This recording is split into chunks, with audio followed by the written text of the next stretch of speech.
Have you heard people on the internet, family or friends talking about investing money? And are you considering investing money yourself? In this video, I'm going to go through some basics on what you need to have in place before you should even start thinking about investing. My name is Simon, and thank you for watching my video. First of all, what is investing? Investing is when you put the money you have today into the market with an expectation to get more money back in the future. Investing can be done in many different ways. You can, for example, buy stocks, equity funds, a rental property, or something else that can give you some extra money in the future. So what you basically do when you are investing is that you risk the money you have today in exchange to get more money back in the future.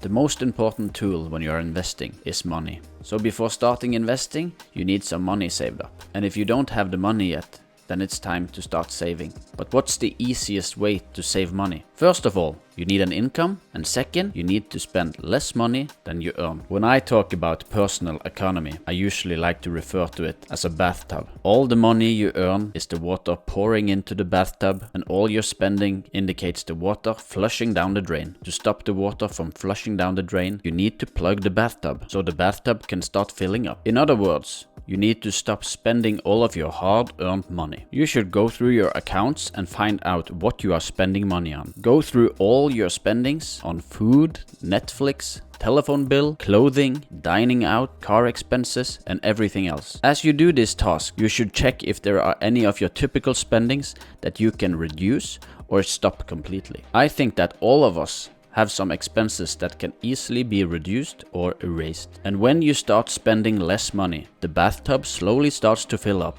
And now you have some extra money in your savings. The next thing you should do is to check your loans. If you have credit card debt, a car loan, or other debt with high interest, you should get rid of it. You are probably watching this video because you want to start investing, and if you invest your money into an index fund in the stock market, you can probably expect to get around 8% on your investment. In other words, if you have any loans with interest higher or close to 8%, I would recommend that you pay off these loans before you even start thinking about investing. Paying down your loans will give you 100% guaranteed return on your money. If your credit card interest is 10%, then you will have a 10% return on the money you used to pay off this debt. So please, before you even start thinking about investing, you should get rid of your high interest loans. This will again make your bathtub fill up even more and also be pretty good for your future self. After you have reviewed your expenses and paid off your high interest debt, you should save up a small buffer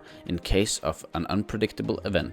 If, for example, your car breaks down, your washing machine stops working, or your roof is leaking, the question is not if an event like this would happen, but when it will happen. So make sure that you have some extra savings for these kind of unpredictable events. A rule of thumb could be to have a savings account with at least 1.5 months of spending. Some people ask me, can't I just put all my money in the stock market and take them out if I need them? The answer to this is of course yes. However, if you end up needing the money when the stock market is down, you will end up losing some of your hard-earned money. You should always have a time horizon of at least 5 to 10 years on the money that you choose to invest. And one last thing before starting investing is that you can potentially lose some of your money. The money you invest must therefore not be vital to you and your family. You should, for example, never invest the money needed to put food on the table for you and your family. Okay, so that was it for this video. Good luck with your future investments. If you have any questions, please put your questions in the comments. If you like this kind of content and want to learn more on how to get more out of your hard-earned money, then please subscribe to my channel. Okay, see you next time. Bye.